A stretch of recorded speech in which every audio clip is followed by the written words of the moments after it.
عزیز طلباء طالبات السلام علیکم ورحمۃ اللہ۔ آپ سے وعدہ تھا کہ ہفتے میں ایک ویڈیو آپ کے سامنے آئے گی، لیکن کچھ مصروفیات کی بنا پر دیر ہو گئی، تو اب یہ ویڈیو جو ہے آپ کے سامنے آ رہی ہے، اور میری کوشش یہ ہے کہ انشاءاللہ آپ کو پوری گرامر سکھائیں گے۔ یہ ایک اہم باب ہے اردو گرامر میں کہ اردو میں استعمال ہونے والی اہم اصطلاحات، تو یہ جو اصطلاحات ہیں اس کے بارے میں ہم پڑھیں گے، اور اس میں سب سے پہلا نمبر پر اصطلاحات میں آتا حرکات۔ حرکات کس کو کہتے ہیں؟ کہ حرکت اصل میں جس آواز کے ذریعے حروف ادا کیے جاتے ہیں یا ملائے جاتے ہیں، ہم اس کو حرکت یا حرکات کہتے ہیں۔ یعنی ایسی علامات ہوتی ہیں، ایسی حرکات ہوتی ہیں جن کے ذریعے کسی حرف کو ہم ادا کرتے ہیں۔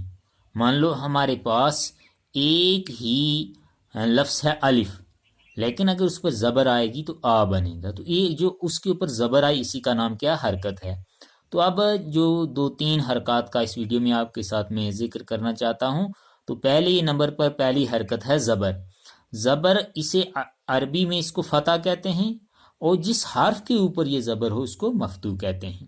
کیونکہ ہاں وقت کی قلت اور نیٹ ورک کی کمزوری، تو مختصراً بتاؤں گا کہ زبر عربی میں اسے فتح کہتے ہیں، اور جس حرف کے اوپر یہ اس کو مفتوح کہتے ہیں۔ یعنی یہ ایک چھوٹی سی لکیر ہوتی ہے، یہ آپ کو نظر آ رہی ہے، تو اس کو جو ہے حرف کے اوپر ہوتی ہے تو اس کو زبر کہتے ہیں، اور یہ جس حرف کے اوپر ہو اس کو مفتوح کہتے ہیں۔ جیسے یہاں با کے اوپر، بے کے اوپر جو ہے زبر آئی ہے تو اس کو بے مفتوح کہیں گے، ٹھیک ہے۔ لہٰذا یہ کتنا کام کرتی ہے اردو کے بیچ میں، جو میں نے مثالیں دی ہیں آپ ان سے سمجھ لیجیے۔ جیسے بن، بے نون زبر بن، اگر زبر ہوگی تو اس کو بن پڑھیں گے، دیکھیے ہاں۔ اور دوسری طرف خبر، اصل میں بہت سے اس کو خبر پڑھتے ہیں، خبر نہیں، یہ خا زبر خا، اور با کے اوپر بھی، خے کے اوپر بھی زبر ہے، اور بے کے اوپر بھی زبر ہے، اور رے ساکن، تو خبر، خبر، اس کو خبر نہیں پڑھتے بلکہ خبر پڑھتے ہیں، خبر۔ اسی طریقے سے ٹب، یعنی اگر دیکھیے اگر ہم یہاں زیر لگائیں گے یا نہیں لگائیں گے، اس کا حرکت کا خیال نہیں رکھیں گے تو لفظ کچھ کا کچھ اور بن جائے گا۔ تو ایسے بہت سارے اور بھی حروف ہیں وغیرہ وغیرہ۔ اسی طریقے سے آپ زیر دیکھیے، زیر عربی میں اسے کسرہ کہتے ہیں، اور جس حرف کے نیچے زیر ہو اس کو مکسور کہتے ہیں۔ یعنی وہی جیسے زبر ہے ایسے ہی شکل اس کی بھی ہے، فرق یہ ہے کہ زبر حرف کے اوپر لکھی جاتی ہے، زیر حرف کے نیچے لکھی جاتی ہے، اور جس حرف کے نیچے زیر لکھی ہو اسے مکسور کہتے ہیں۔ جیسے یہاں بے کے نیچے زیر ہے، اس کو بے مکسور کہیں گے۔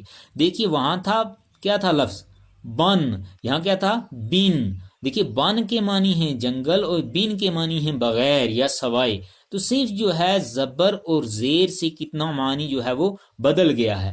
تو اب اس سے اندازہ لگا لیجئے کہ حرکات کتنی اہم ہیں۔ اسی طرح ان، اس، یعنی زیر سے پتہ چلتا ہے یہ لفظ ان ہے، یہ اس ہے، وغیرہ وغیرہ۔ اب ہے پیش، پیش کو عربی میں زما کہتے ہیں، اور جس حرف پر پیش ہو اسے ہم مضموم کہتے ہیں، جی ٹھیک ہے۔ عربی میں پیش کو کیا کہتے ہیں؟ زما کہتے ہیں، اور جس حرف پر اس کو مضموم کہتے ہیں۔